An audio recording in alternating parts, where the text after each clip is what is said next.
Olá, irmãos, graça e paz. Amém? Vamos iniciar o nosso culto. Queria convidá-lo a ficar de pé nesse momento e a abrir a sua Bíblia no Salmo de número 93. Nós vamos fazer essa leitura de forma alternada. Eu lerei os versos ímpares e a igreja lê os versos pares.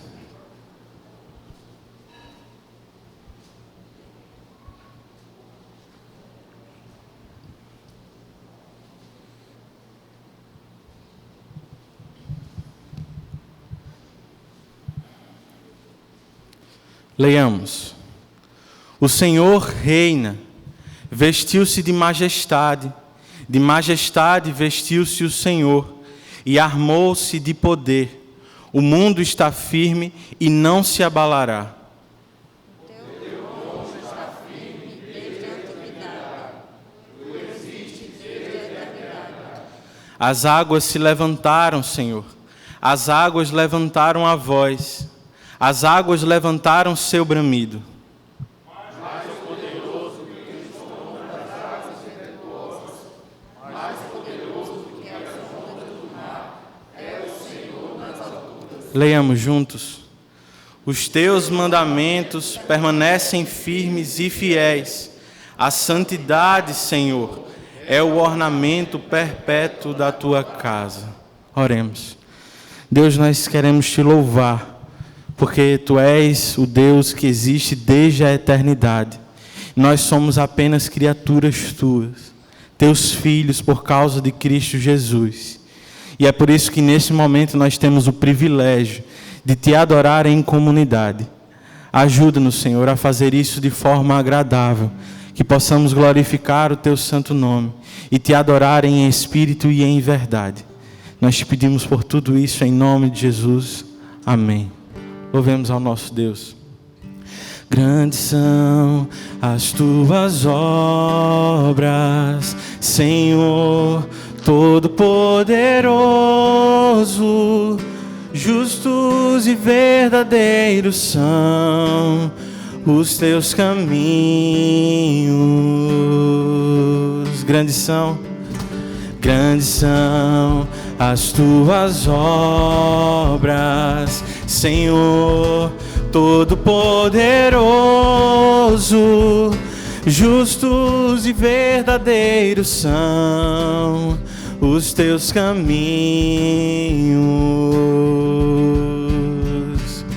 Ó Rei das nações, quem não temerá? Quem não glorificará teu nome?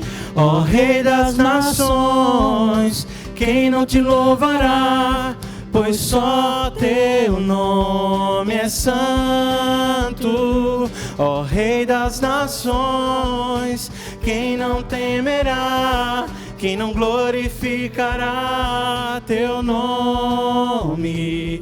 Ó Rei das nações, quem não te louvará? Pois só teu nome é santo. Todas as nações virão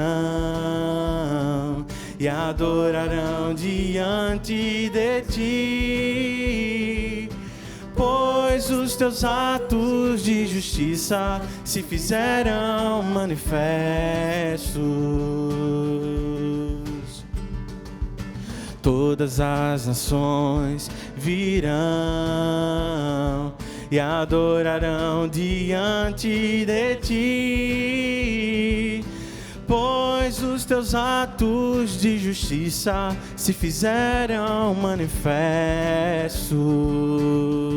Ó Rei das nações, ó Rei das nações, quem não temerá? Quem não glorificará teu nome? Ó Rei das nações, quem não te louvará?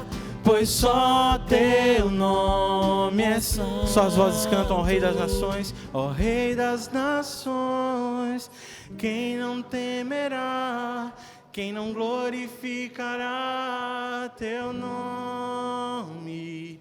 Ó Rei das nações, quem não te louvará?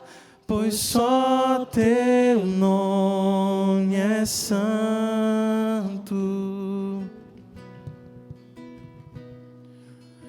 Tu és soberano sobre a terra, sobre os céus, tu és Senhor absoluto.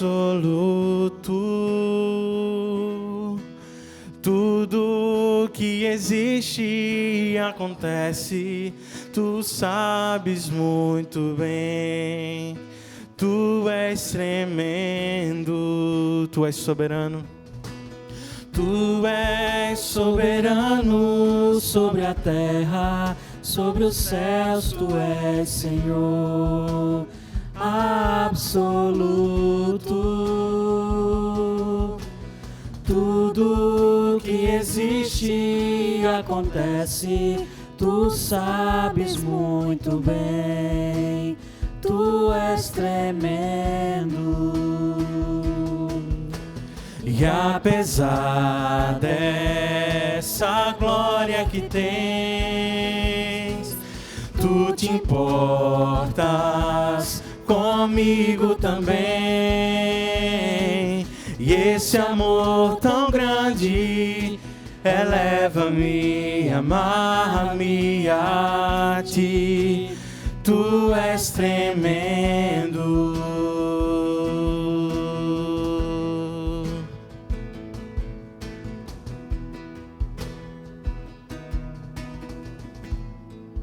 Tu és soberano.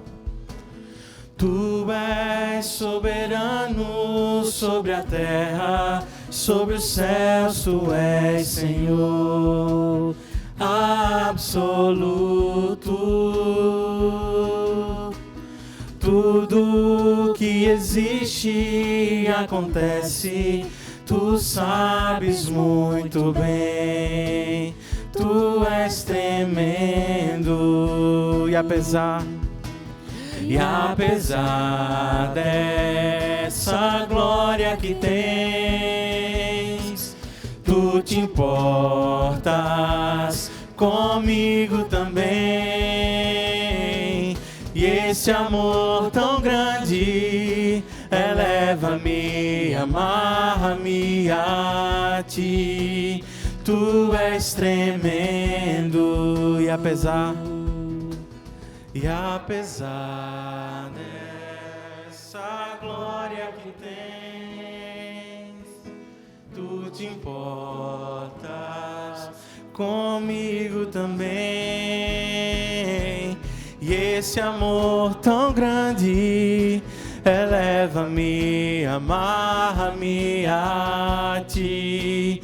Tu és tremendo. Tu és tremendo. Tu és tremendo. Eu olho o horizonte, de onde vem socorro. Um coração aflito clama a ti. As circunstâncias mudam, futuro tão incerto.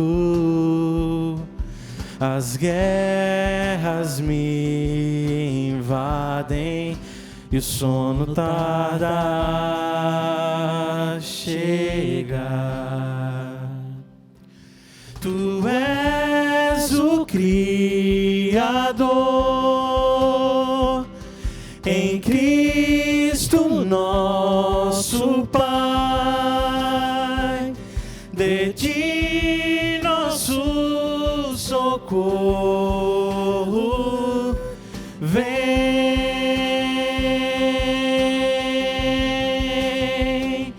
De dia és a sombra, à noite o nosso amparo. Enquanto descansamos, estás a trabalhar. As circunstâncias mudam, futuro tão incerto, as guerras me invadem e o sono tarda a chegar. Tu és o Criador, em Cristo nosso Pai, de ti nosso socorro vem.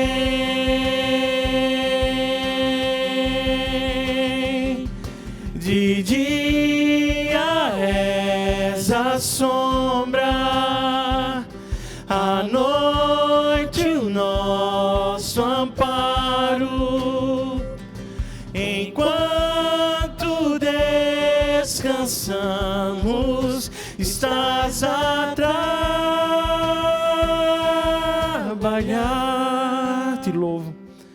Te louvo, ó Senhor.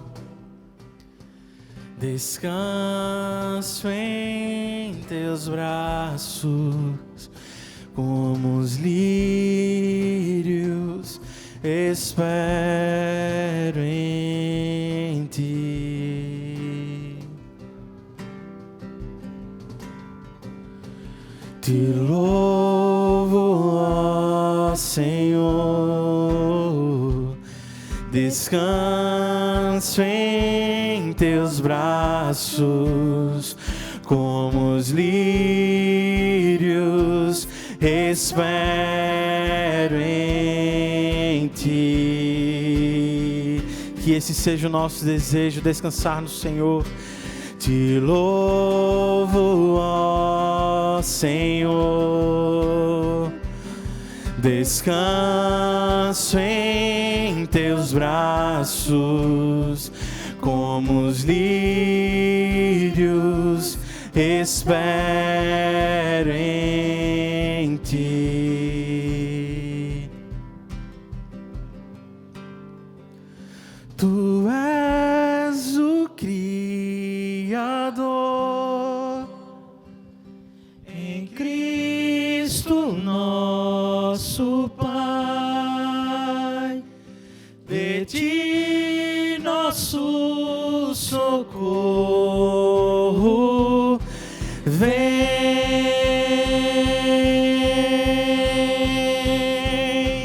De dia és a sombra, à noite o nosso amparo.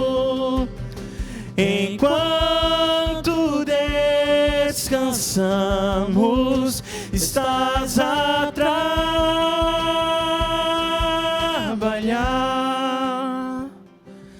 Em paz me deito e logo eu torno a dormir. A minha segurança é tu que estás aqui.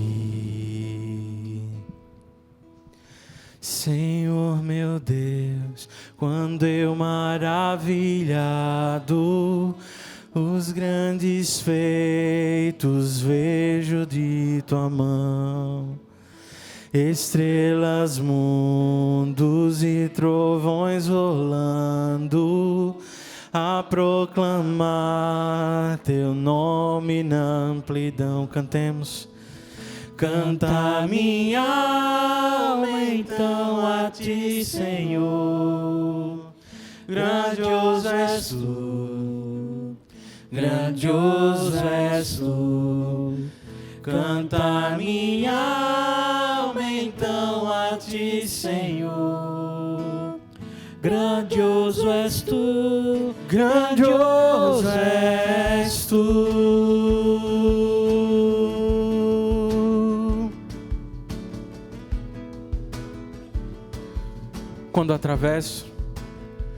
Quando atravesso bosques e florestas, ouvindo a brisa, pássaros cantar, ou vejo além montanhas altaneiras, o teu poder em glória proclamar. Quando percebo que na cruz maldita, por teu amor, Jesus morreu por mim e me livrou do jugo do pecado, ali vertendo sangue carmesim.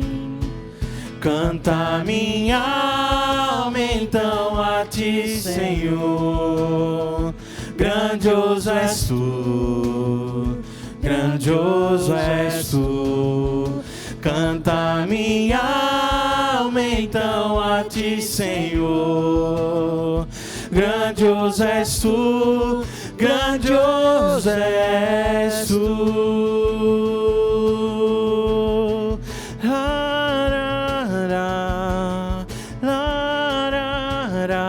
Grandioso és tu.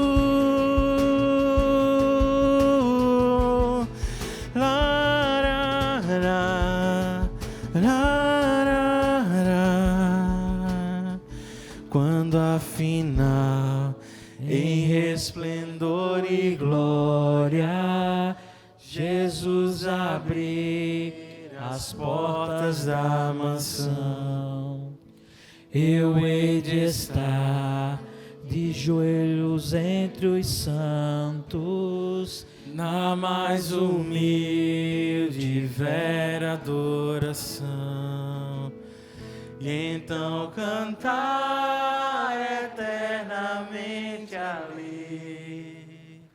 Grandioso és tu, grandioso és tu. E então cantar eternamente ali. Grandioso és tu, grandioso és tu, grandioso és tu, grandioso és tu. Aleluia. Você pode sentar nesse momento e eu convido a fazer a sua oração em confissão pelos seus pecados. Nós estamos diante de um Deus que é santo, mas que em Cristo perdoa os nossos pecados.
Santo Deus, nós louvamos o teu santo nome, porque não há outro Deus além de ti. O Senhor criou todas as coisas e nos criou à tua imagem e semelhança, com o teu poder, Senhor. E o Senhor nos deu o propósito de existir para a Tua glória e de obedecer à Tua palavra. Porém, Senhor, nós pecamos e agora estamos diante de Ti para pedir perdão por nossos pecados. Senhor, perdoa-nos, porque nós falhamos em encarar os Teus mandamentos com a devida seriedade que eles requerem de nós. A Tua lei é perfeita, mas muitas vezes consideramos ela como uma mera sugestão, outras vezes como um padrão tão alto que não conseguimos alcançar com nosso próprio esforço. Por isso, Senhor, nós Te pedimos misericórdia. Tem misericórdia de nós, Pai. Nos ajuda a ouvir a Tua palavra, os Teus decretos e a viver em obediência, Senhor. Livra os nossos passos de pecar contra Ti. Senhor, nós também confessamos que nem sempre desfrutamos da bênção e da vocação para a vida em família, reconhecendo nela um instrumento para nos ajudar a servir a Ti e a obedecer os Teus mandamentos. Frequentemente, Senhor, nós lançamos sobre os membros dela expectativas irreais de autorrealização. E é por isso, Senhor, que nós Te pedimos mais uma vez, tem misericórdia de nós, Santo Deus. Capacita-nos a liderar biblicamente a nossa família, que nós possamos viver ela como um instrumento poderoso da Tua graça para nos santificar, que nos tornemos mais parecidos com Cristo a cada dia, Senhor. Senhor, nós Te agradecemos, porque embora nós tenhamos falhado com a Tua lei, Cristo viveu de forma perfeita e conquistou para nós a vida que nós não conseguiríamos por nossa própria força. Somos gratos, porque nele há perdão para os nossos pecados. É em Seu nome que nós oramos. Amém.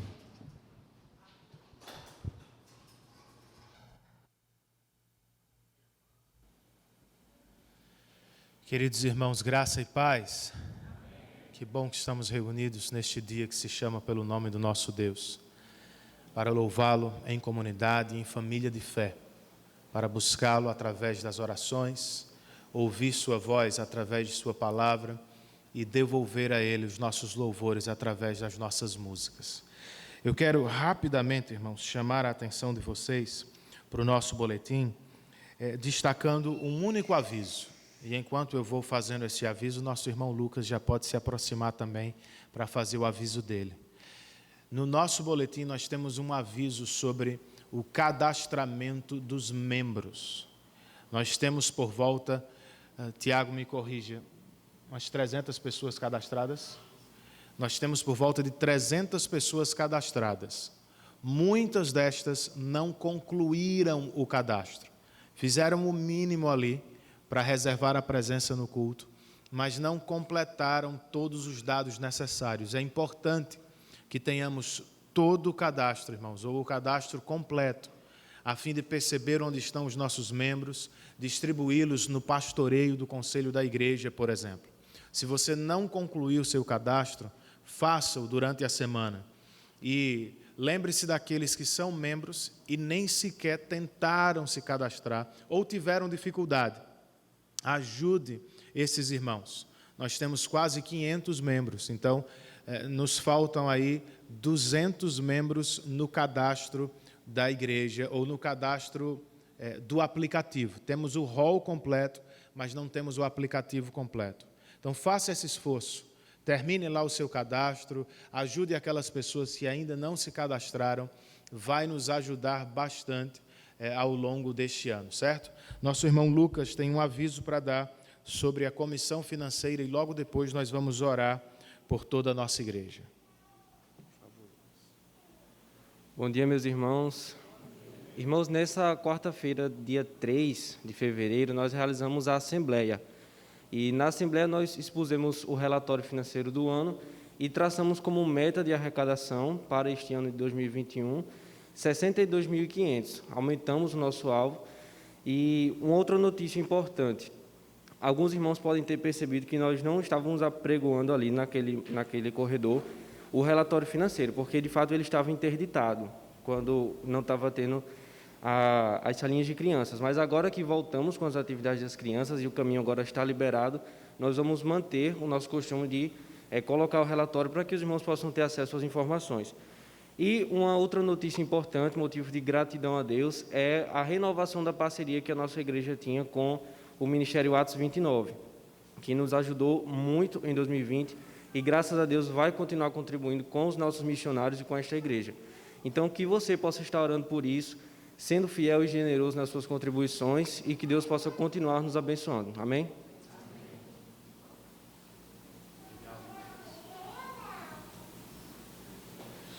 Louvado seja o Senhor por tudo isso, irmãos. Vamos orar ao Senhor mais uma vez? Curve a sua cabeça, feche os seus olhos comigo. Senhor, como a corça anseia pelas águas correntes, a nossa alma anseia por Ti. A nossa alma tem sede de Deus, do Deus vivo. E como salmista, nós nos perguntamos quando poderemos entrar para apresentar-nos diante dEle. Dá que este seja o desejo de nosso coração durante este culto, ó Deus. Que estejamos aqui ávidos por nos encontrar contigo, por meio ou através dos meios de graça, que vivamos um encontro real, poderoso e transformador para a glória e louvor do Teu nome.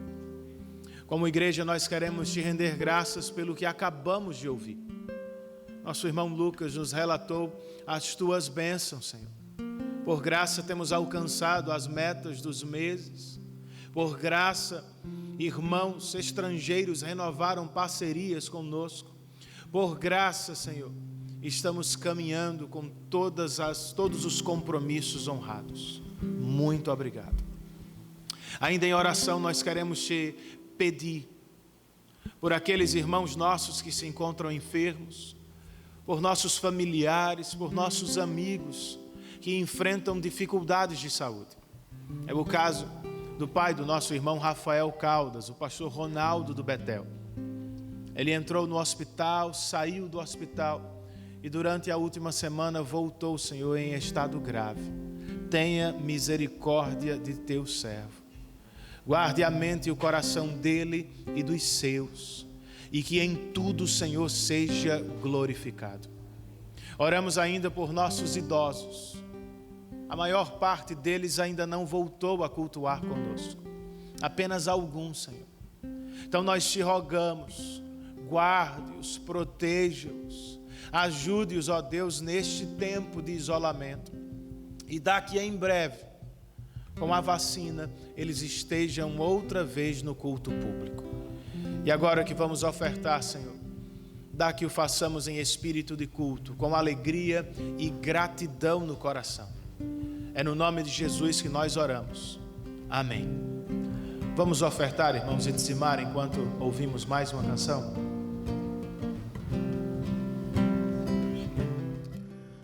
Bendito seja o Deus e Pai de Cristo o Senhor. No Filho dos céus derramou suas bênçãos sobre nós. E por os santos para Deus nos destinou a ser. Para sempre assim nos adotou em Cristo Filho seu. Para o louvor da Tua glória, da Tua graça e bondade, Senhor. Para o louvor da Tua glória, Deus e Salvador.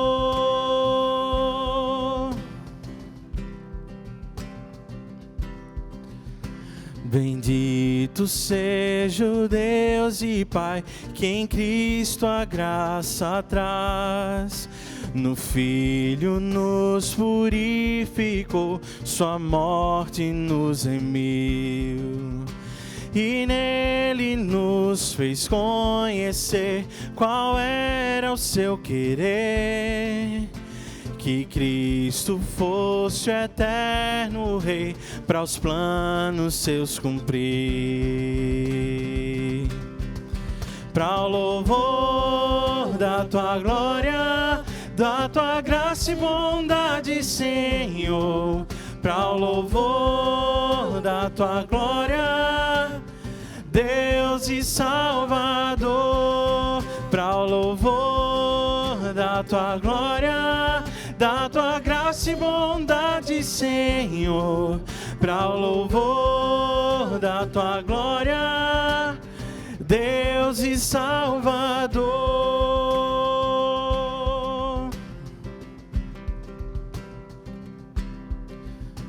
Bendito seja Deus e Pai, pois cremos no que diz, e pela fé já nos selou no Santo Espírito.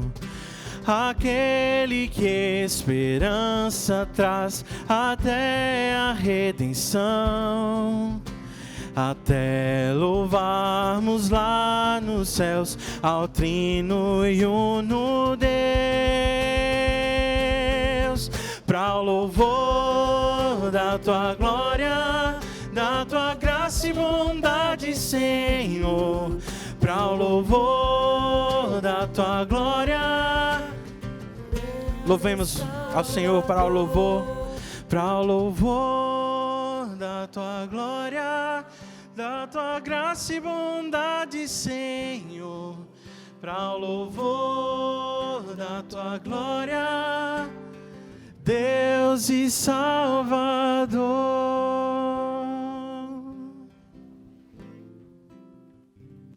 Irmãos, que vivamos para o louvor da glória e da graça do nosso Deus. Amém?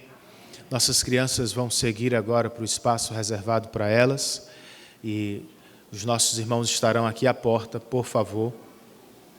Diácono Zé Vitor e os irmãos que vão nos auxiliar. Eu digo os irmãos porque Mateus está ali também, né? Graças a Deus. E ao término da pregação, os diáconos, por favor, se lembrem de ajudar as crianças a voltarem para o encerramento do culto aqui conosco, com os adultos, certo? Nós vamos ouvir a palavra que será ministrada pelo nosso irmão presbítero Diogo Barbosa.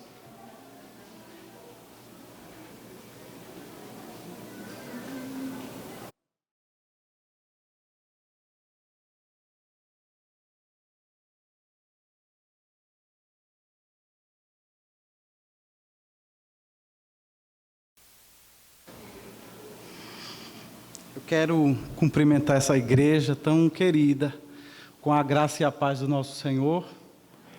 Dizer que é sempre muito bom vê-los aqui louvando a Deus com tanta alegria. Mas ainda hoje que eu tenho o privilégio e a oportunidade de estar aqui com vocês repartindo a palavra. Bem, como vocês sabem, começamos no domingo anterior uma série de exposições em Gênesis. Vocês lembram bem, o pastor esclareceu que não tem nada a ver com a novela da Record. E eu espero que a igreja tenha ficado convencida disso. Okay? Então, no domingo anterior, fizemos uma exposição do capítulo 1 de Gênesis. E hoje vamos, então, avançar e expor o capítulo 2. Mas antes de ler esse texto, eu queria fazer pelo menos 3 esclarecimentos acerca do capítulo que nós vamos hoje considerar e acerca dessa fase da história da redenção tão importante que é a criação. A primeira delas é que você precisa deixar isso bem claro na sua mente. Que esse relato da criação que nós vamos explorar hoje, capítulo 2 de Gênesis, ele não conta apenas a história da origem dos seres humanos. Você precisa ver que ele vai muito além disso. Ele, por exemplo, toca nas nossas grandes questões existenciais. Ele diz quem nós somos. Ele fala sobre com que propósito nós estamos aqui. E mais ainda, esse capítulo fala sobre o que Deus requer de nós. E olhar para esse capítulo dessa forma é completamente diferente de olhar para ele simplesmente querendo saber de onde eu vim. Em segundo lugar, eu queria que você levasse em consideração também que, como eu já disse, nós estamos diante de um dos estágios cruciais da história da redenção. Quando você pensa nessa longa linha da história redentiva de Deus, de Gênesis até Apocalipse, a criação é o primeiro estágio dessa história. E ele é importantíssimo para que nós possamos entender o plano salvífico de Deus que nos alcançou.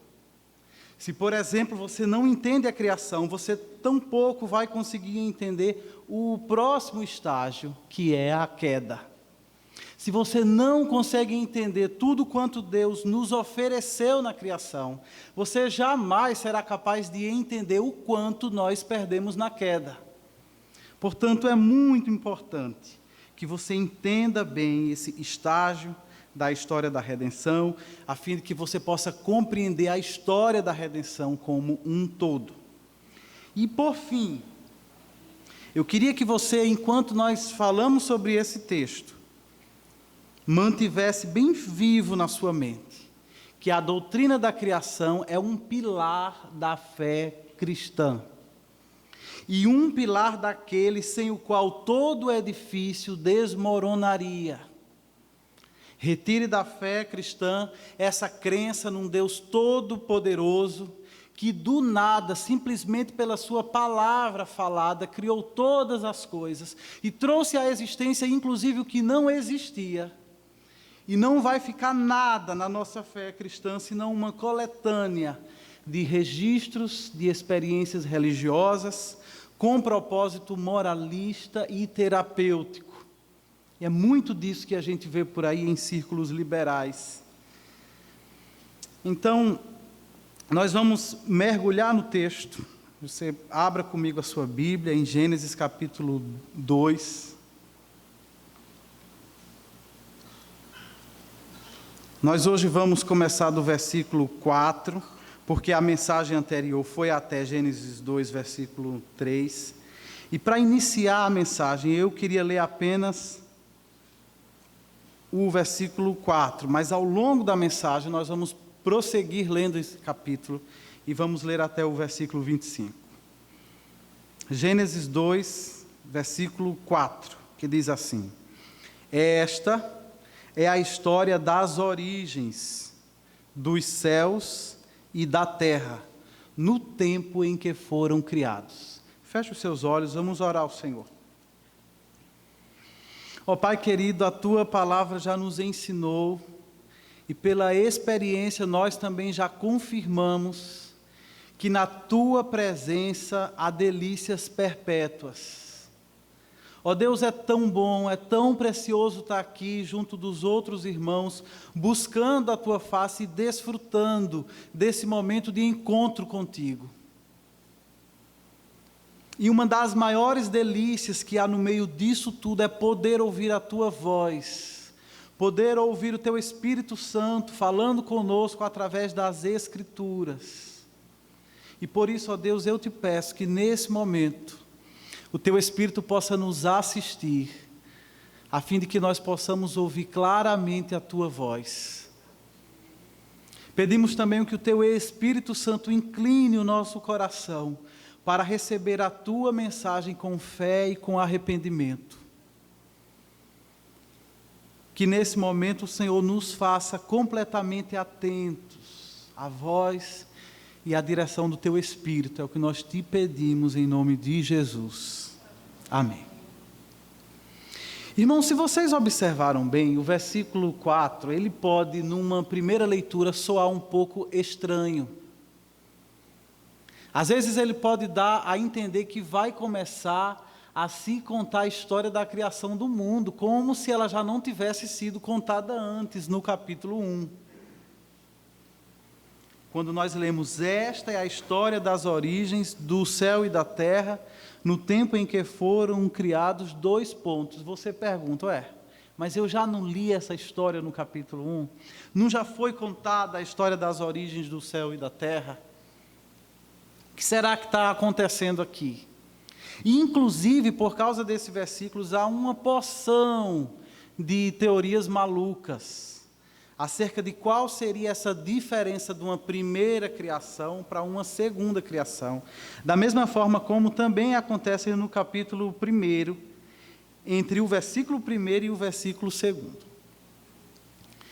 E, para fazermos aqui uma interpretação mais exata e ao mesmo tempo mais simples, basta você perceber que não se trata de uma história diferente, não se trata de uma outra criação, trata-se da mesmíssima criação que foi mencionada no capítulo 1.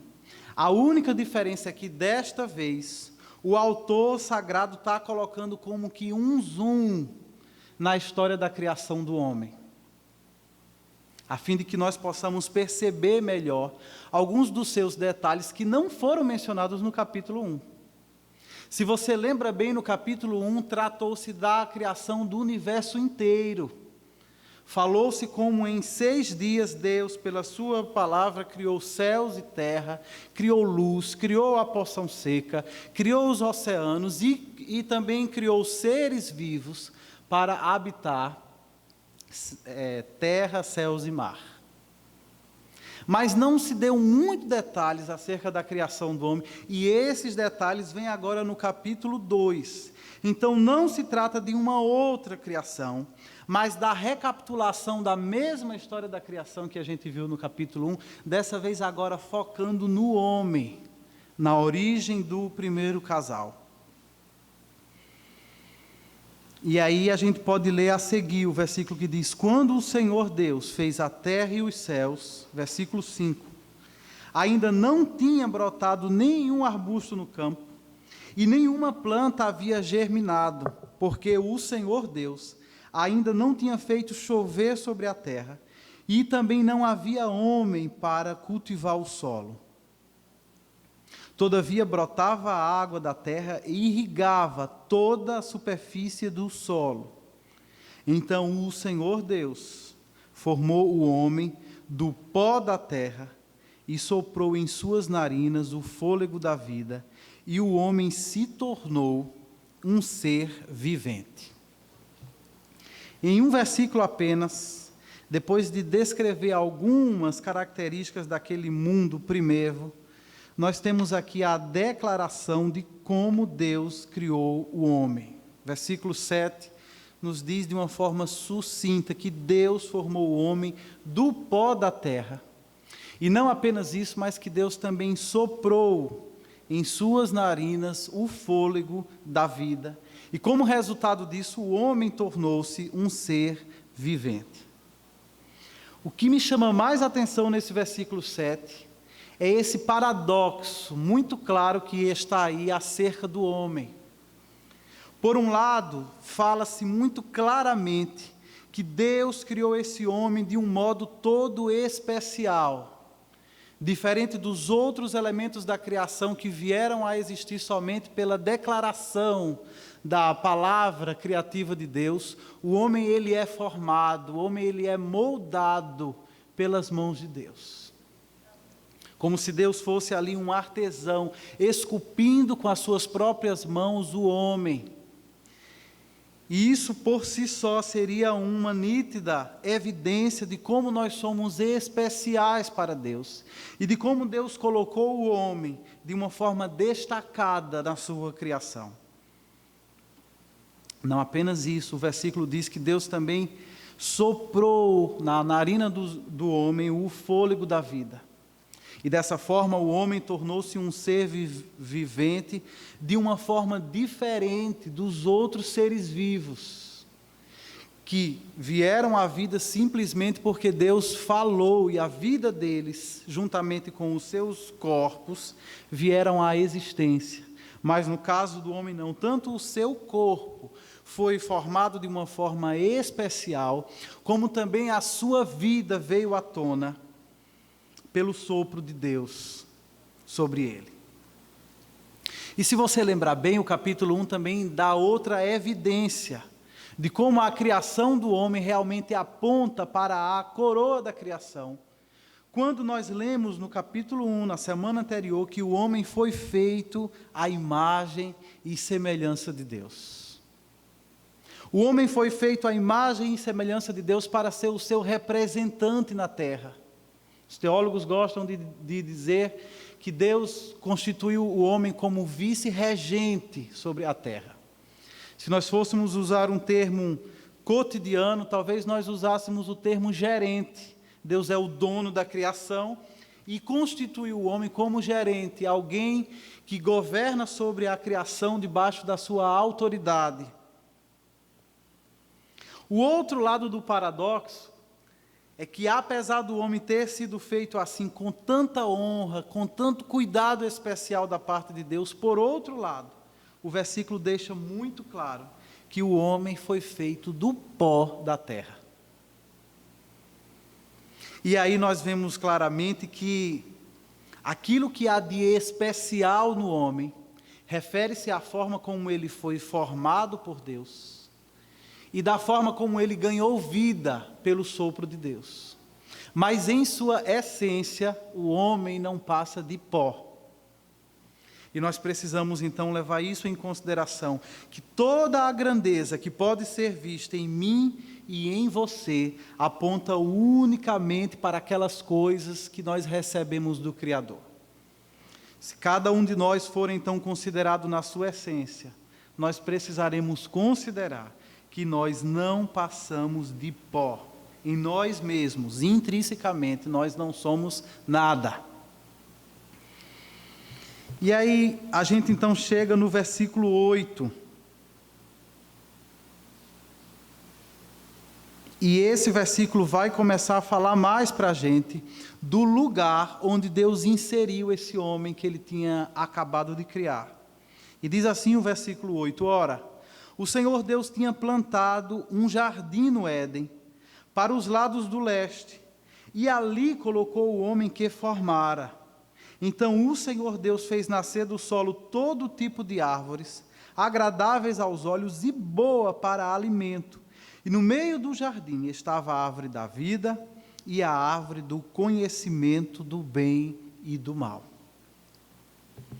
Não é interessante como, ao que tudo indica, o homem não foi feito no jardim, mas depois de feito, ele foi graciosamente conduzido por Deus àquele lugar especial. E se nós refletirmos direito, o que é esse lugar especial, tão conhecido como o Jardim do Éden? Em primeiro lugar, a gente precisa lembrar que jardim é um lugar planejado. Um jardim não nasce por acaso. Inclusive o texto diz isso, não sei se você observou, versículo 8 diz: Deus, ou melhor, o Senhor Deus tinha plantado um jardim. Jardins são espaços planejados. O Senhor Deus intencionalmente plantou um jardim na região do Éden.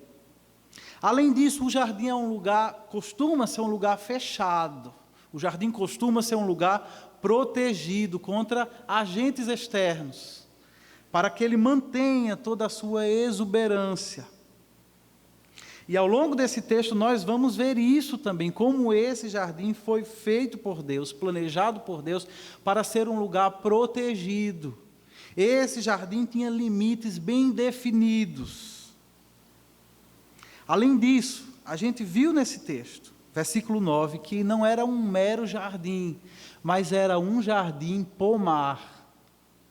Além de ter plantas ornamentais, além de ser um lugar bonito, de beleza exuberante, era um lugar altamente produtivo, porque nós lemos no versículo 9 que ali crescia árvores de todo tipo. E essas árvores, elas eram não apenas belas, de modo que impressionasse os olhos, mas elas produziam muitos frutos bons para alimento. No Jardim do Éden, nós tínhamos ali uma extravagância para os olhos e uma extravagância para a boca. Beleza visível e sabores que poderiam ser experimentados livremente. Mas, irmãos, o que eu acho mais interessante sobre esse jardim não é nem tanto a sua exuberância natural, não é nem tanto a produtividade dos seus frutos, mas é aquilo que vai dizer a partir do versículo 10. Leia então comigo, aí na sequência, que diz assim: no Éden nascia um rio que irrigava o jardim, e depois se dividia em 4. O nome do primeiro é Pison, e ele percorre toda a terra de Havilá, onde existe ouro. O ouro daquela terra é excelente, lá também existe o bidélio e a pedra de ônix. O segundo, que percorre toda a terra de Cuxi, é o Gion. O terceiro, que corre pelo lado leste da Assíria, é o Tigre. E o quarto rio é o Eufrates. Eu não sei o que é que você pensa quando lê esses versículos, esses 5 versículos, que estão, às vezes, aparentemente atravessados, como um grande parêntese na história da criação. Nós lemos o capítulo 2 e há detalhes acerca da criação do homem, há detalhes interessantes acerca desse lugar onde Deus graciosamente inseriu o homem, mas de repente vem uma descrição de rios que num primeiro momento não parece fazer muito sentido, não parece contribuir muito com o nosso entendimento acerca da criação do homem, nem acerca do lugar onde ele foi inserido por Deus. Parece também que o autor ele perde tempo, ele gasta 5 versículos descrevendo um rio e os seus afluentes. Mas eu creio, meus irmãos, que nesse capítulo todo, talvez esses versículos sejam um dos mais interessantes, porque eles estão aqui para indicar para nós que esse jardim, para além da sua exuberância natural, para além da produtividade dos seus frutos, é um jardim santuário. E mesmo que não tivesse esses versículos no capítulo 2, nós poderíamos deduzir isso por tudo mais que se diz ao longo desse capítulo. É nesse lugar, no Jardim do Éden, que Deus se revela ao homem. É no Jardim do Éden que Deus fala com o homem. É no Jardim do Éden que o homem ouve a voz de Deus. E é nesse jardim santuário que o homem contempla a lei de Deus, recebe a lei de Deus para obedecê-la. E é nesse jardim também que ele recebe a missão de servir ao Senhor.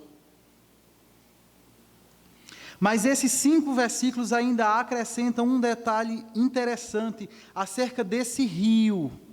Esse rio nos fala acerca da abundância que existe a partir da presença de Deus.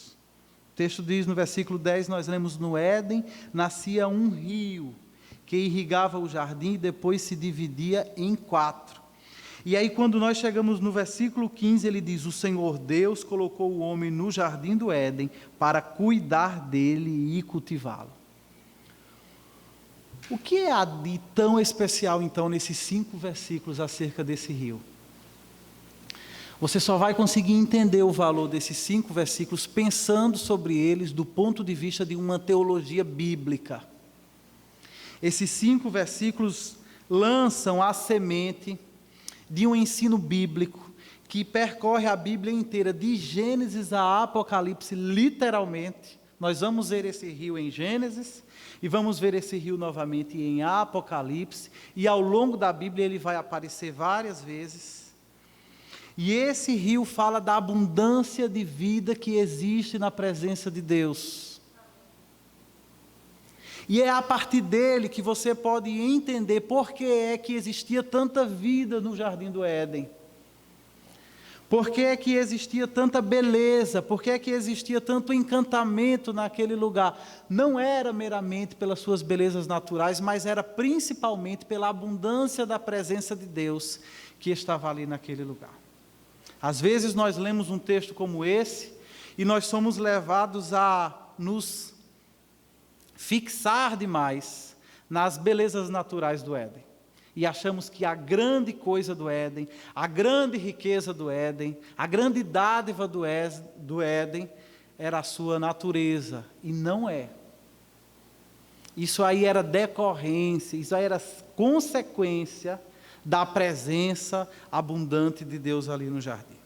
Você lembra do Salmo 46, versículo 4, que diz assim: há um rio cujas correntes alegram a cidade de Deus, o santuário das moradas do Altíssimo.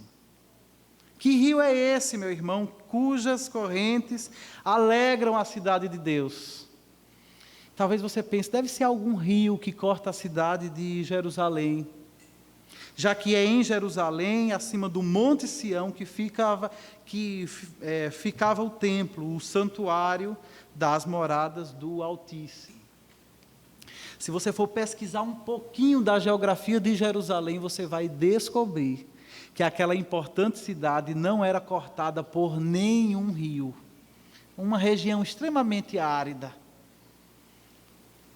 Esse rio, então, que corta a cidade de Deus, esse rio que percorre pelo santuário das moradas do Altíssimo, não é outra coisa senão a presença abundante de Deus fluindo do seu santuário no meio do seu povo.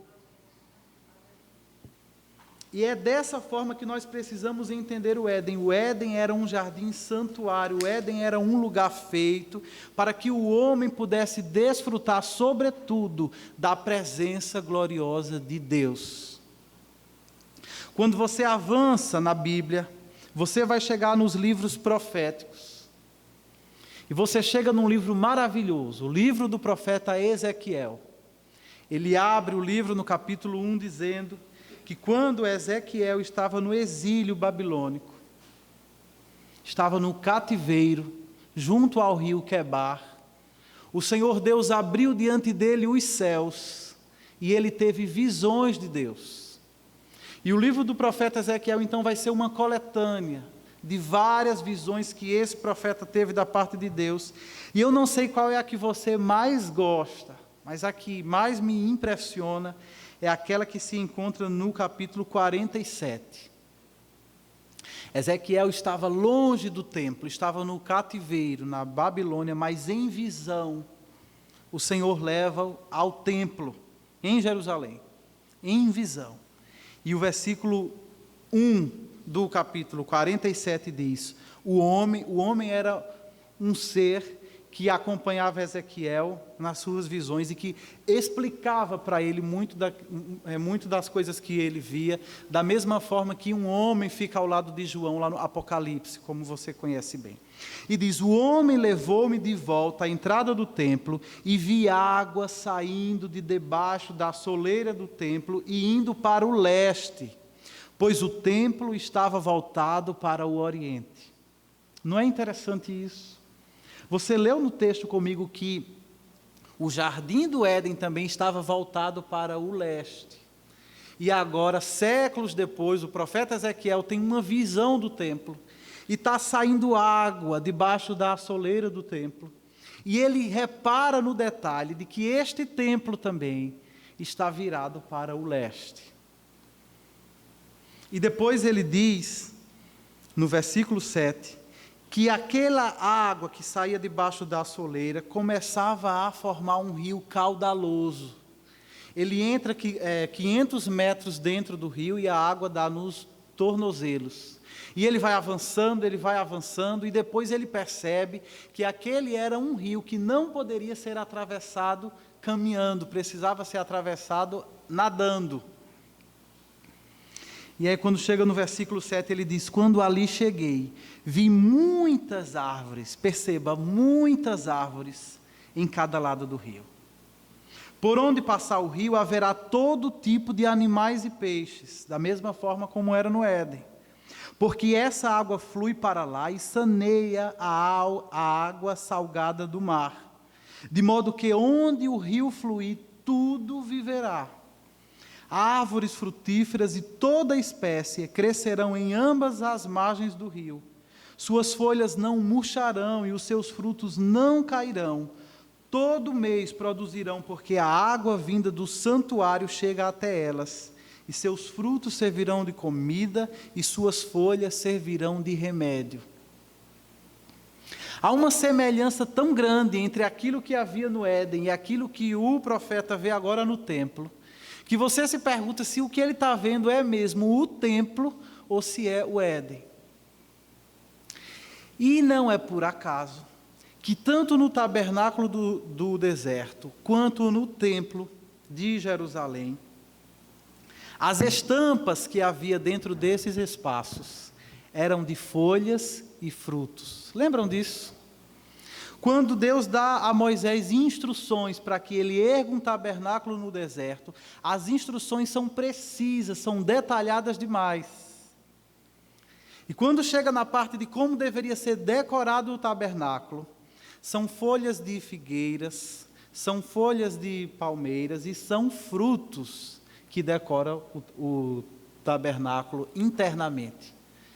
De forma que se você pudesse entrar no tabernáculo e ver toda aquela estamparia de folhas e frutos, você facilmente remeteria sua mente ao Jardim do Éden. Não é à toa também que quando a gente chega no Novo Testamento, em João capítulo 4, Jesus começa uma conversa com a mulher samaritana e ele oferece para ela água viva. E diz que se ela aceitar aquela água, uma fonte de água viva iria jorrar para a vida eterna. Jesus não está aqui trazendo um linguajar inovador. Essa era uma linguagem bastante conhecida dos judeus, era uma linguagem bastante conhecida também dos samaritanos, que conhecia esse ensinamento do rio de Deus que flui. Quando você chega em João, capítulo 7, Jesus diz que aqueles que crerem nele, do seu interior também fluirão rios de águas vivas. E por fim, para a gente não se alongar muito nessa história desse rio e desse jardim santuário, não é à toa que quando você chega em Apocalipse capítulo 22, o último livro da Bíblia, ele vai começar dizendo: então o anjo me mostrou o rio da água da vida, que claro como um cristal fluía do trono de Deus e do Cordeiro, no meio da rua principal da cidade. De cada lado do rio estava a árvore da vida, que dá 12 colheitas, dando fruto todos os meses, do mesmo jeito que viu Ezequiel. E as folhas da árvore servem para a cura das nações, do mesmo jeito que o profeta Ezequiel viu também. Bem, tudo isso para ajudar você a perceber que a grande riqueza do Jardim do Éden, no qual o primeiro homem foi inserido, era a presença de Deus ali no meio dele. E o objetivo, então, de Deus colocar Adão no Jardim do Éden, o primeiro objetivo é para que ele pudesse desfrutar da presença de Deus. Como o nosso catecismo diz, qual é o fim principal do homem? Qual é? Glorificar a Deus e gozá-lo eternamente. Isso não começou de um ponto da história da redenção para frente. Isso foi assim desde a criação. Então, meus irmãos, a presença de Deus no Éden, muito mais do que a beleza natural daquele espaço, é o que garantia a vida. Deus era a grande riqueza do jardim santuário, de forma que em Gênesis capítulo 13, versículo 10, vai dizer que aquele era o jardim de Deus. E observe também que esse movimento, que começa no Éden e se espalha pela terra toda, ele tanto é observado nesse rio que flui do Éden para o resto do mundo, como ele é também observado na ordem que Deus deu ao homem e na bênção que Deus deu ao homem também, para que ele fosse fértil, se multiplicasse e enchesse a terra.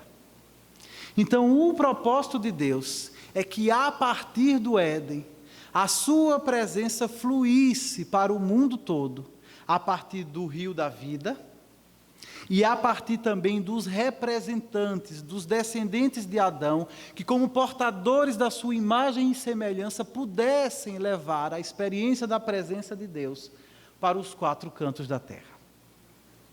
Esse era então o lugar no qual Deus havia inserido o homem, e esse era o propósito. E se para você ainda não ficou muito claro essa questão do propósito, o versículo 15 deixa isso claro mais do que antes, quando ele diz: o Senhor Deus colocou o homem no jardim do Éden para é propósito, para cuidar dele e cultivá-lo. Eu creio que Deus está aqui dando para Adão uma função sacerdotal.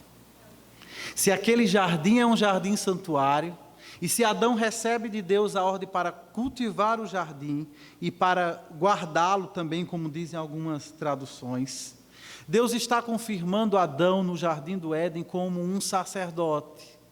O sacerdócio universal dos crentes também não é uma coisa que começou de um ponto lá no meio da história da redenção, não, desde o início. Deus chamou o homem para ser um sacerdote, alguém que ministra, alguém que serve na sua presença. Como é que nós podemos então aplicar a primeira parte desse capítulo às nossas vidas? Eu creio, meus irmãos, que uma primeira aplicação que nós precisamos fazer é que nós precisamos ler a Bíblia para aprender quem Deus é, sim, mas nós também precisamos ler a Bíblia para aprender quem nós somos. Às vezes a gente quer ler a Bíblia para aprender quem Deus é e quer buscar em outras fontes mundanas e humanistas para entender aquilo que nós somos. E ainda que as ciências sociais possam nos ajudar a entender quem é o homem e como esse homem se comporta em sociedade, nada se equipara, nada substitui aquilo que a Bíblia nos ensina acerca de quem nós somos. E nesse sentido a Bíblia diz que nós, por um lado, somos coroa da criação, mas por outro lado nós somos pó. E isso é um ensinamento muito grande para a perspectiva de que cada um de nós deve ter acerca de si mesmo. Se você sofre de baixa autoestima, lembre-se disso, Deus criou você de um modo especial. Lembre-se que você, ainda que um pecador, ainda assim você é portador da imagem e semelhança de Deus. Lembrem-se que Deus chamou você para dominar sobre a criação. Portanto, eu creio que não há remédio melhor para baixa autoestima do que se lembrar daquilo que nós somos, não diante dos outros homens, mas diante do Deus Todo-Poderoso que nos fez, e isso basta. Por outro lado, se você é tentado com arrogância, você precisa se lembrar disso também, que você é pó. Se você pensa de si mais do que de fato é, se você se considera uma pessoa importante demais, se você acha que o mundo inteiro foi criado para servi-lo prontamente, sempre que você assim o desejar, lembre-se disso, você é pó, você não passa de pó. O salmista no Salmo 144 diz: Senhor, que é o homem para que te importes com ele, e quem é o filho do homem para que por ele te interesses. E aí o salmista conclui: o homem é como um sopro, e os seus dias são como uma sombra passageira. Precisamos ter uma perspectiva muito acertada de quem nós somos. E é somente a palavra de Deus, é o ponto de vista de Deus, é a perspectiva divina que vai nos dizer com precisão quem nós realmente somos. Uma segunda aplicação que eu creio que nós podemos fazer nessa porção do texto do capítulo 2, é que a verdadeira riqueza só pode ser encontrada na presença de Deus. Irmãos, desde que Deus fez o homem e colocou esse homem no Éden, muito embora o homem tenha sido expulso do Éden, como nós vamos estudar na semana próxima, no domingo próximo, de qualquer forma restou no coração de todos nós uma ansiedade por viver no Éden, ou por voltar ao Éden. Isso é o que todos nós mais desejamos, ainda que a gente não tenha sequer consciência disso. Ainda que nós sequer conheçamos a história do Éden, não há anseio maior no coração do homem do que voltar para um lugar seguro e para um lugar de abundância e para um lugar de satisfação. Quando nós sonhamos de ter uma casa maior, quando nós sonhamos em fazer uma viagem dos sonhos inesquecível, quando nós sonhamos em ter conforto nessa vida, de uma forma ou de outra, o que nós estamos querendo é voltar para o Éden. É voltar para aquele jardim santuário, para aquele jardim fechado, para aquele jardim pomar. E nós pensamos que nós vamos ter uma experiência aproximada desse jardim, acumulando riquezas nessa vida. E isso é um grande engano. Porque a verdadeira felicidade, a verdadeira satisfação, ela só vem da presença de Deus. O Éden, com toda a sua exuberância natural, se Deus não estivesse ali presente, o Éden seria um inferno. E assim pode ser a minha vida e a sua, se nós tivermos tudo que o mundo tem para nos oferecer, mas não houver a presença abençoadora de Deus na nossa vida, irmãos. E eu não estou aqui falando sobre a onipresença de Deus, porque nós sabemos que pelo atributo da sua onipresença, Deus está em todos os lugares, inclusive no inferno. Eu estou aqui falando de uma presença diferente, uma presença abençoadora, de uma presença relacional que só desfruta aquele que vive em comunhão com Deus. Aquele que busca o Senhor, aquele que busca a sua face, aquele que busca a presença de Deus é recompensado com uma presença abençoadora, com um relacionamento íntimo com o Senhor. E é disso que você precisa para conhecer o que é a verdadeira riqueza que o homem pode ter nessa vida. Vamos então avançar no texto e procurar por outros ensinamentos e por outras aplicações. Leia comigo o versículo 16. Diz assim: e o Senhor Deus ordenou ao homem: coma livremente de qualquer árvore do jardim, mas não coma da árvore do conhecimento do bem e do mal, porque no dia em que dela comer, certamente você morrerá. O homem estava num lugar maravilhoso. O homem estava vivendo num verdadeiro paraíso. Mas a vida nesse paraíso tinha condições. Viver no paraíso deveria ser algo maravilhoso, mas havia regras que o Criador havia estipulado, e essas regras precisavam ser acatadas. O Senhor, portanto, havia feito de todas as árvores, Ele havia selecionado uma árvore para servir como um elemento de teste. Não é que aquela árvore em si mesma fosse má. Não é que aquela árvore em si mesma contivesse alguma propriedade mágica, como aquele veneno da maçã da bruxa. Quando Deus fez o mundo, Ele viu que tudo era bom. Mas Deus selecionou uma árvore, Deus separou uma árvore para ser um elemento de teste. E Deus colocou em volta dele uma cerca, um mandamento, dizendo: daqui você não pode ultrapassar. Adão tinha diante de si uma variedade incontável de árvores e frutos.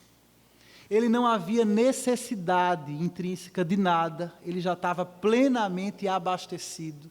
Deus já havia feito plena provisão para ele, de forma que não havia necessidade de que ele experimentasse do fruto da árvore,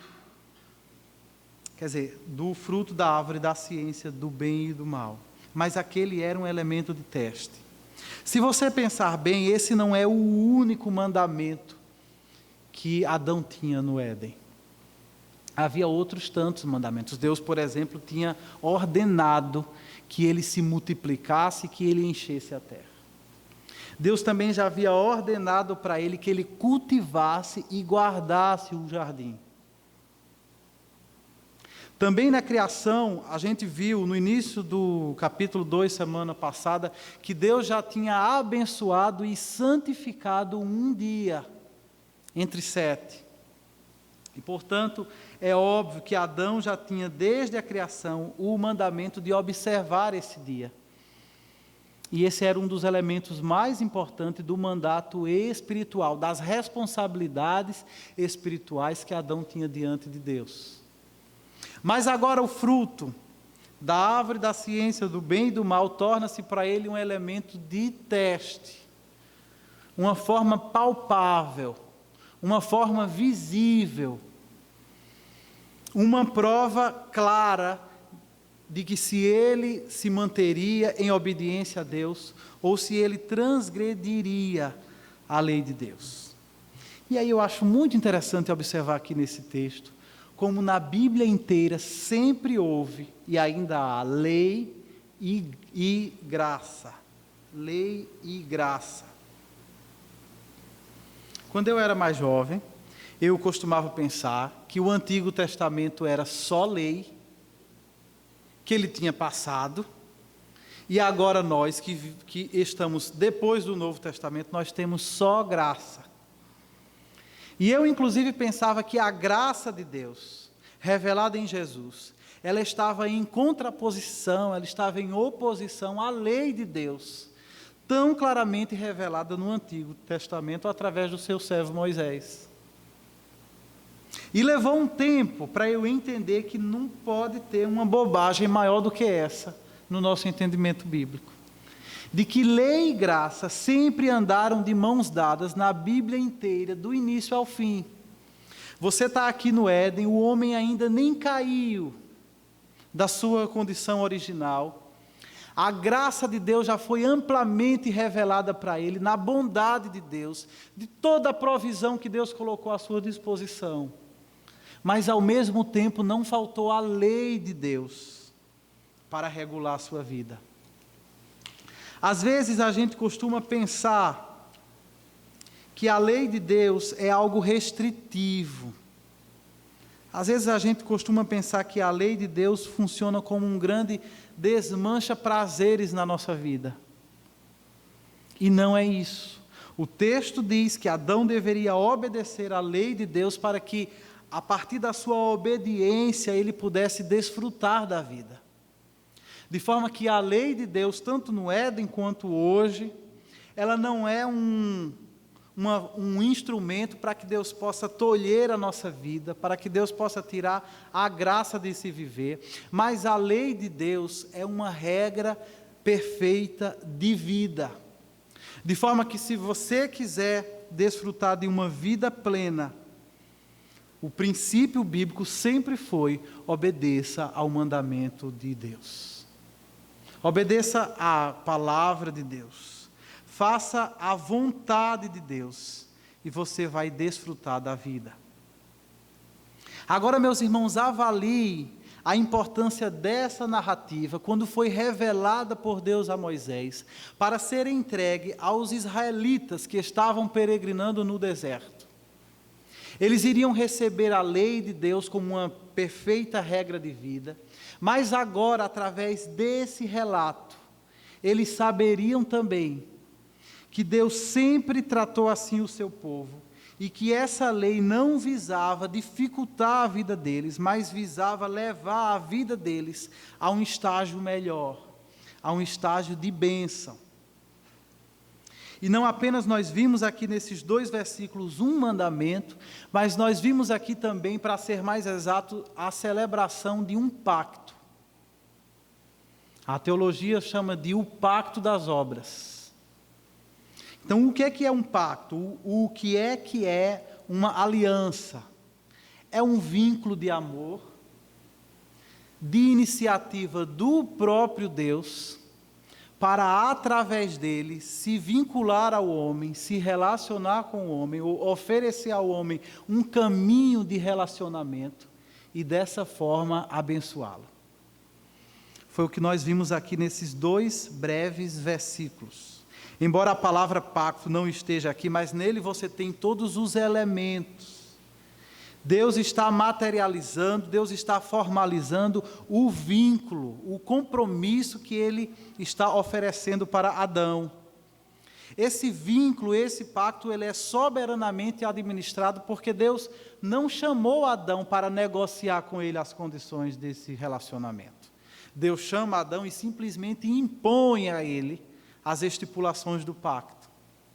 E Deus declara para ele as bênçãos e as maldições. Se você obedecer, você vai ganhar bênçãos. Se você desobedecer, você vai sofrer maldições.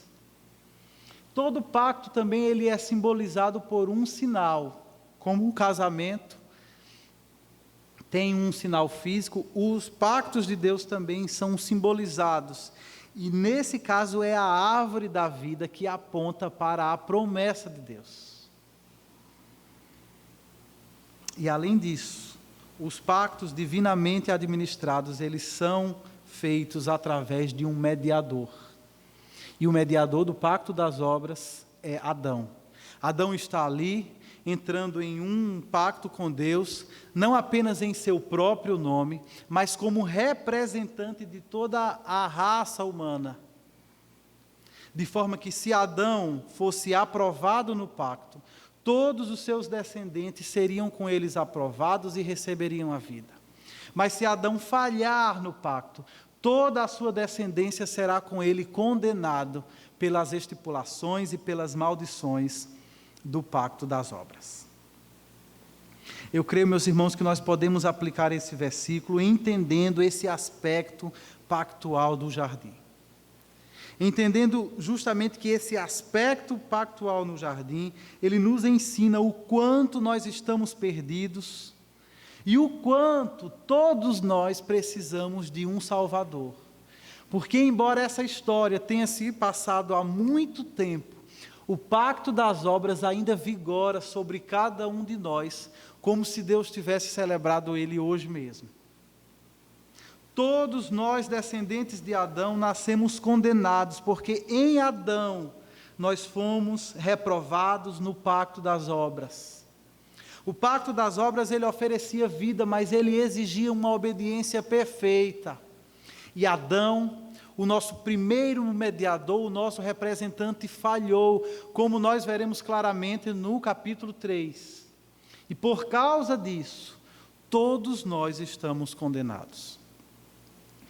Você já deve ter lido isso na Bíblia, que os homens já estão condenados. Eles não vão ser condenados no futuro, se eles não fizerem isso ou aquilo, mas eles já nascem na condição de condenados. Por quê? Porque Deus pactuou com a humanidade e o mediador deste pacto falhou. E é por causa disso, então, que nós precisamos de um segundo mediador. Nós precisamos de um representante que viva perfeitamente diante de Deus e conquiste para nós a bênção do pacto das obras, que é a vida eterna. E esse mediador já foi dado, é Jesus. Através de Jesus, Deus celebrou conosco o pacto das obras, como um escape para que nós possamos sobreviver às condenações do pacto da graça. O pacto da graça, ele não anulou o pacto das obras. Ele é uma forma de nós escaparmos à maldição do pacto das obras, porque ambos vigoram simultaneamente. E, portanto, eu pergunto para você que é crente, que já teve um encontro com Cristo, se você se alegra diariamente, se você se alegra constantemente na bênção de poder ser aceito por Deus, na pessoa do mediador Jesus Cristo. Se você tem no seu coração essa alegria da salvação, essa consciência de que se dependesse de você, ou se dependesse do nosso primeiro representante Adão, nós estaríamos todos completamente condenados. Mas por causa da graça de Deus, Ele nos enviou um novo mediador, Ele nos enviou um novo representante que viveu em obediência perfeita diante dEle, morreu em nosso lugar, tomou sobre si a nossa maldição, e agora não apenas pela sua morte substitutiva, mas também pela sua vida perfeita, Ele pode oferecer para nós as recompensas do pacto das obras, sem que nós mesmos tivéssemos feito por onde. sem que nós mesmos a merecêssemos. Esta é a tão grande salvação que a Bíblia proclama para nós. E ela é motivo de sobra para que você e eu nos alegre diariamente. E ao mesmo tempo eu quero perguntar para você que ainda não teve um encontro com Cristo. Se você se encontrasse com Deus hoje, quem o representaria diante de Deus? Adão ou Jesus?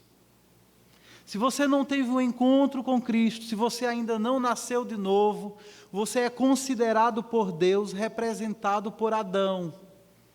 Adão ainda é o seu representante diante de Deus. E com Adão, você está condenado. É necessário que você seja achado em Cristo. É por isso que Paulo fala tantas vezes sobre aquilo que nós, os crentes, somos em Cristo. É preciso que você tome posse de um novo representante. Você precisa entregar a sua vida a Cristo, você precisa responder à oferta de salvação do Evangelho, a fim de que você seja transportado da representatividade de Adão para a representatividade salvífica de Cristo. Não perca essa oportunidade hoje mesmo. Entregue sua vida a Cristo e clame para que Ele seja o seu representante diante de Deus e assim você escape da condenação do pacto das obras. Vamos avançar no texto então, versículo 18. Então o Senhor Deus declarou: não é bom que o homem esteja só. Farei para ele alguém que o auxilie e lhe corresponda. Depois que formou da terra todos os animais do campo e todas as aves do céu, o Senhor Deus os trouxe ao homem para ver como este lhe chamaria. E o nome que o nome que o homem desse a cada ser vivo, esse seria o seu nome. E assim o homem deu nome a todos os rebanhos domésticos, às aves dos céus e a todos os animais selvagens. Todavia, não se encontrou para o homem alguém que o auxiliasse e lhe correspondesse. Então o Senhor Deus fez o homem cair em um sono profundo, e enquanto este dormia, tirou-lhe uma das costelas, fechando o lugar com carne. Com a costela que havia tirado do homem, o Senhor Deus fez uma mulher e a levou até ele. E disse então ao homem: esta sim. E disse então o homem: esta sim é osso dos meus ossos e carne da minha carne. Ela será chamada mulher, porque do homem foi retirada. Por essa razão, o homem deixará pai e mãe, se unirá à sua mulher, e eles se tornarão uma só carne. O homem e sua mulher viviam nus e não sentiam vergonha. Então nós já vimos a criação de Deus, nós já vimos o habitat em que Deus inseriu sua criação, o homem. E agora, quando nós chegamos no final do capítulo 3, o que nós vamos ver é que não apenas esse homem isolado, num paraíso exuberante, mas Deus também lhe dá a dádiva da vida em comunidade. O Senhor Deus, Ele foi tão bondoso conosco, Ele pensou em cada detalhe acerca da nossa vida, que mesmo parecendo que o Éden já tinha tudo, de que no Éden todas as suas necessidades já estavam amplamente supridas, Deus olha para o homem e Deus sabe que ele ainda está incompleto. Afinal de contas, se o homem foi feito à imagem e semelhança de Deus, e nós cremos num Deus trino, Pai, Filho e Espírito Santo, que sempre viveram em comunidade, então nós, como seus representantes, também precisaríamos ser seres comunitários. E por causa disso, então, Deus percebe que não é bom que o homem esteja só.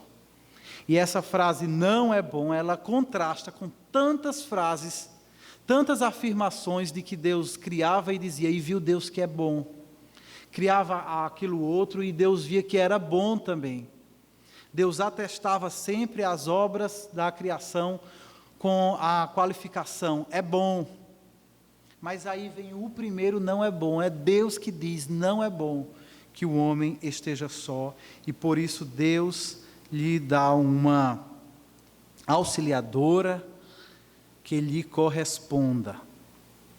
É interessante também essa expressão, alguém que lhe auxilie e alguém que lhe corresponda. Nós temos aqui a função, ou o papel, que Deus confere a essa primeira mulher, que é auxiliar o homem, e ao mesmo tempo Deus fala da sua natureza, que é corresponder ao homem, ou seja, alguém que de certa forma é semelhante ao homem, embora ela obviamente guardasse as suas diferenças, mas em grande parte ela era alguém semelhante ao homem. A mulher é tão imagem e semelhança de Deus quanto Adão o era. A mulher foi tão cuidadosamente formada pelas mãos de Deus, como Adão assim também o foi. E da mesma forma como quando nós lemos acerca desse papel da mulher, que é de auxiliar o homem, aqui não tem nenhum tipo de rebaixamento. Você precisa se lembrar que é Deus que se declara como o auxiliador do seu povo. Tantas vezes Deus é declarado ao longo da Bíblia como aquele que ajuda o seu povo. Às vezes ele é dito como o ajudador de Israel. Portanto, qualificar a mulher como uma ajudadora é conferir para ela um título que é dado ao próprio Deus. Um papel que espelha a própria natureza ajudadora de Deus. E a gente pode pensar também, vai ajudar Adão em quê? E é claro, vivendo com a nossa mentalidade, quando a gente pensa numa mulher ajudando o homem, quase que automaticamente vem à nossa mente uma ajuda nas atividades domésticas. Não é? Se você for sincero, você vai pensar, ajuda? Cama, mesa e banho. Né? Casa limpa, roupa limpa, comida feita. E não é possível, meus irmãos, que depois de nós lermos todos os propósitos criacionais que Deus revelou para o homem, e depois Deus lhe dá uma auxiliadora, nós vamos pensar que o seu auxílio restringe-se a tarefas domésticas. Não é possível. Se Deus deu ao homem mandatos, responsabilidades espirituais, sociais e culturais, se Deus deu ao homem a função de servi-lo no jardim santuário, e na sequência Deus dá ao homem alguém que o auxilie, é óbvio que esse auxílio é para que a mulher auxilie ao homem a cumprir os seus objetivos criacionais. Obedecer ao Senhor, obedecer aos seus mandamentos e servi-lo em sua presença. Esse é o grande auxílio que Deus planejou para a mulher e que, obviamente, estende-se para a vida em comunidade. Deus nos fez para viver em comunidade, não apenas para que nós passássemos momentos legais uns com os outros, mas para que, vivendo em comunidade, nós pudéssemos construir uma comunidade para a glória de Deus. Cada um ajudando o seu próximo a cumprir os objetivos criacionais e a obedecer aos mandamentos de Deus. E é por causa disso que quando Deus cria a mulher e ela leva essa mulher ao homem, alguns comentaristas notam isso e enfatizam isso, que depois que Deus faz a mulher, ela leva a mulher ao homem como um pai da noiva, levando a sua filha para o matrimônio. Não foi Adão que tomou a mulher, mas ela foi conduzida por Deus ao homem. A primeira frase humana registrada na Bíblia é esta aqui. É um elogio do homem à sua mulher. Antes Deus já havia falado várias vezes, mas agora é o homem que fala. E ele diz, esta sim é osso dos meus ossos e é carne da minha carne. E é por essa razão, diz a Bíblia no versículo seguinte, que o homem deixará pai e mãe, se unirá à sua mulher, e eles se tornarão uma só carne. É porque isto atende a um objetivo criacional. E por fim o texto termina dizendo que eles estavam nus, eles viviam nus, homem e mulher, mas não sentiam vergonha. Os seus corpos estavam realmente nus, mas a sua consciência estava plenamente vestida da pureza, da qual o Senhor mesmo lhes investira. E por causa disso, eles não tinham vergonha alguma. E não é porque ali só havia Adão e Eva.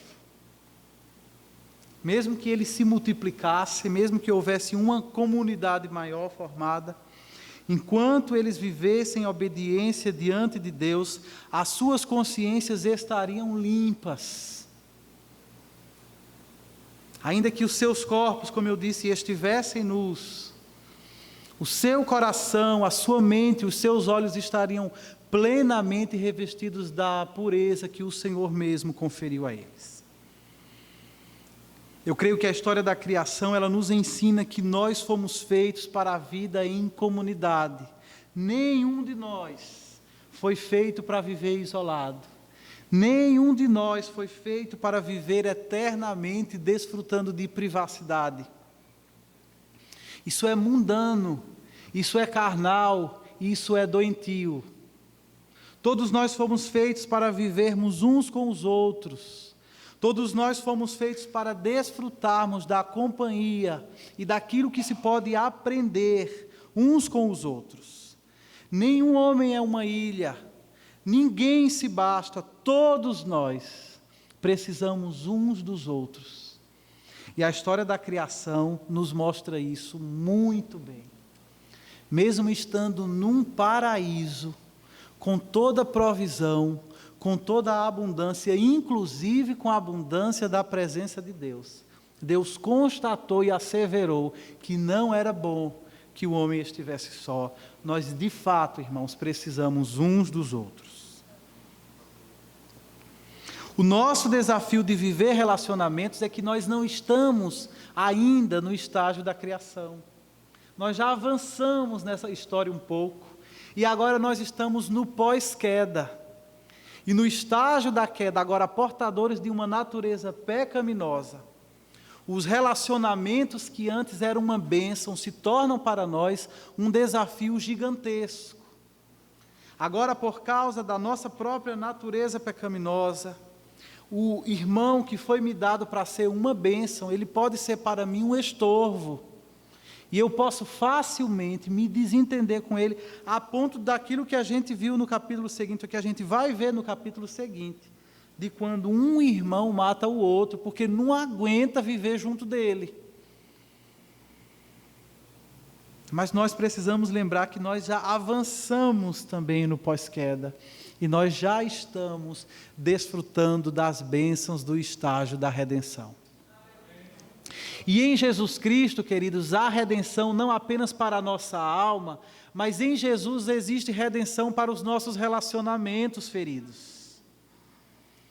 O Evangelho oferece não apenas um lugarzinho no céu, mas ele oferece também a redenção da comunidade.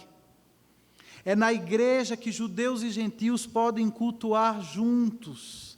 É na igreja que pobres e ricos sentam juntos e se tratam como irmãos para adorar a Deus e para aprender uns com os outros. Nós precisamos buscar viver a redenção da comunidade. Nós precisamos buscar viver a redenção dos relacionamentos. Obviamente que por nós mesmos nós estamos muito longe disso. Nós precisamos pedir para que o Senhor nos encha do seu Espírito, para que nós possamos viver relacionamentos restaurados.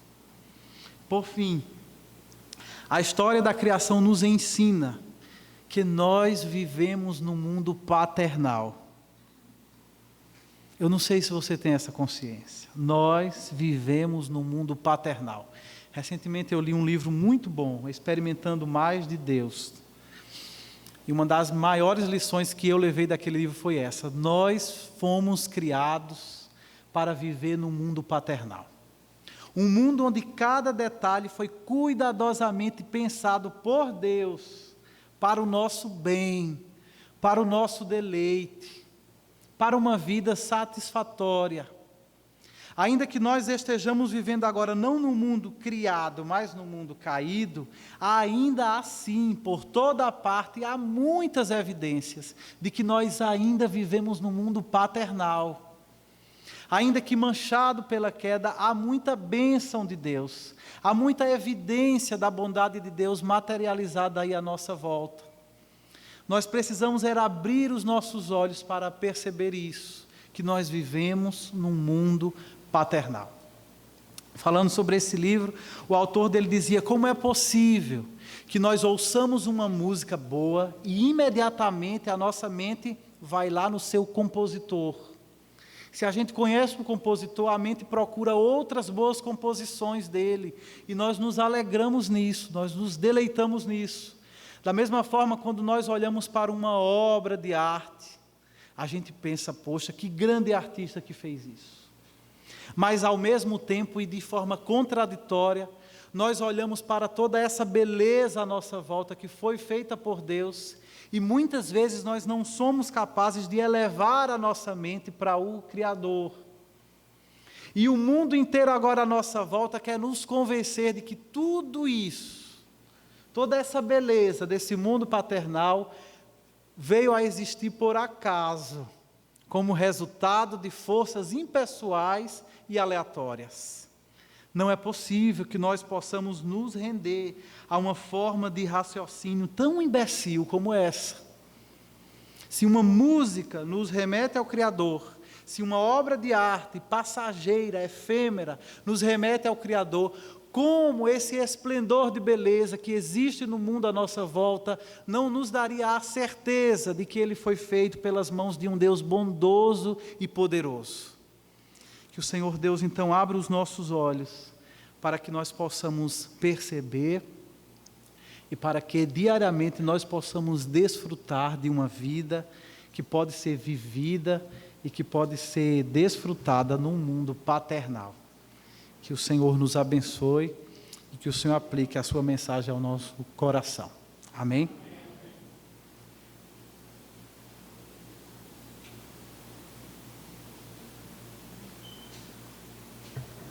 Curve a sua cabeça onde você está, faça uma oração em resposta àquilo que você ouviu. E enquanto isso, os nossos diáconos vão nos auxiliando com o retorno das crianças e os nossos irmãos vão nos auxiliar aqui com a música. Ore ao Senhor rapidamente.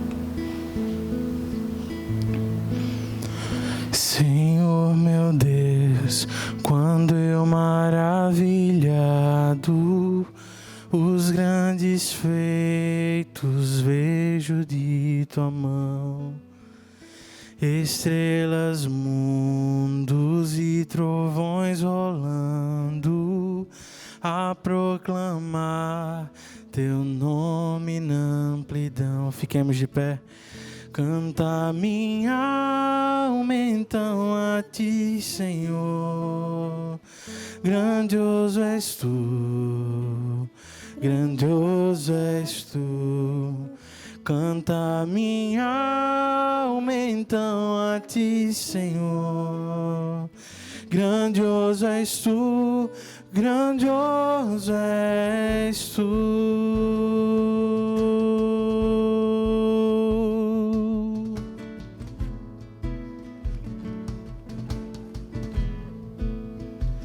Quando através Atravessaço bosques e florestas, ouvindo a brisa, pássaros cantar. Ou vejo além montanhas altaneiras, o teu poder e glória proclamar. Quando percebo que na cruz maldita, por teu amor, Jesus morreu por mim e me livrou do jugo do pecado, ali vertendo sangue carmesim. Canta minha alma então a ti, Senhor. Grandioso és tu, grandioso és tu. Canta minha alma então a ti, Senhor. Grandioso és tu, grandioso és tu.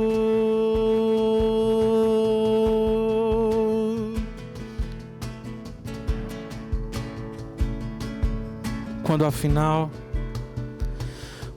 afinal em resplendor e glória Jesus abrir as portas da mansão, eu hei de estar de joelhos entre os santos, na mais humilde e vera adoração.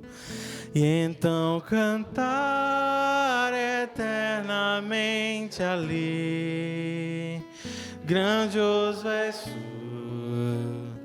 grandioso és tu. E então cantar eternamente ali. Grandioso és tu, grandioso és tu. Grandioso és tu, grandioso és tu.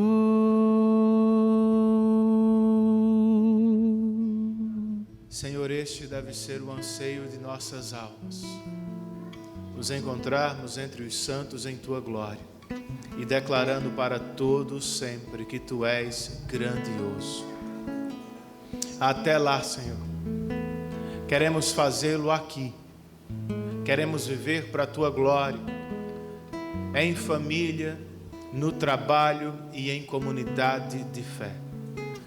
Dá que vivamos segundo a Tua palavra e para o louvor da Tua glória. Aplica, ó Deus, as ricas verdades do texto bíblico que foram destacadas neste dia. Que vivamos segundo a Tua voz, cumprindo os Teus propósitos, dentro dos Teus limites e para o louvor da Tua glória. Amém. Leva-nos em paz aos nossos lares, àqueles que ficam para um momento de escola bíblica, concede-nos mais crescimento espiritual através de Tua palavra. E dá que esta semana seja vivida perante a Tua face. É o que nós te pedimos em nome de Jesus. Amém. E que o amor de Deus, queridos, nosso bendito Pai Celestial, a maravilhosa graça de Cristo Jesus, nosso Senhor e Salvador, as ricas consolações, a comunhão e o poder do Espírito estejam sobre todos nós, bem como sobre todos os nossos irmãos espalhados pela face da terra, e isto desde agora e para todos sempre. Todos dizem amém. Lembrando, irmãos, que nós temos escola bíblica para adultos aqui e escola bíblica para jovens e adolescentes lá atrás, certo? Eu e o pastor André estaremos à porta cumprimentando os irmãos. O presbítero Diogo vai estar organizando aqui o momento para os adultos. Aleluia,